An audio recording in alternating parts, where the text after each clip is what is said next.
Hello. హే, నీ గురించి ఆలోచిస్తుంటే నువ్వే ఫోన్ చేసావు. నేను పంపించిన ఐటమ్స్ ఎలా ఉన్నాయి? నేను ఐటమ్ లా కనిపిస్తున్నానా? నేను ఇక్కడ కూల్ వాటర్ లో ఉన్నాను, నువ్వేంటి హాట్ హాట్ గా ఉన్నావు? డైవర్ట్ చేయ మాకు. ఒక్కటి అడుగుతాను, స్ట్రైట్ గా చెప్పు. మొన్న నువ్వు నాకు ఫోన్ చేసి ఏమని అడిగావు? నాకు ఇష్టం లేని పెళ్లి జరుగుతోంది, మా ఇంటికి వచ్చి చెడగొట్టమని అడిగా. కాదు కాదు, ఇంకా చెప్పావు. ఏముంది, నన్ను ప్రేమిస్తున్నానని మా నాన్న ముందే చెప్పమన్నా. అది నిజం కాదు కదా? మరి నా ప్రేమ కూడా అబద్ధం కాదు కదా? చూడు మంజు. నేను చూడటం కాదు, నువ్వు ఇప్పుడు నన్ను ఇలా చూస్తే. Manju please come to reality. నేను నిన్ను ప్రేమించట్లేదు, అది తెలిసి కూడా మీ నాన్న మా ఇంటికి నువ్వు పంపించావు. ఓకే, రియాలిటీకి రమ్మన్నావు కదా, వస్తా. నన్ను లవ్ లోకి దింపింది నువ్వు, దిగిపోయా. మంజు, నీకు 48 hours టైం ఇస్తున్నా, ఆలోచించుకో.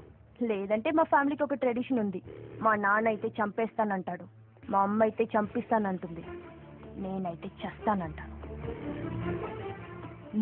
నువ్వంటే. హలో మంజు.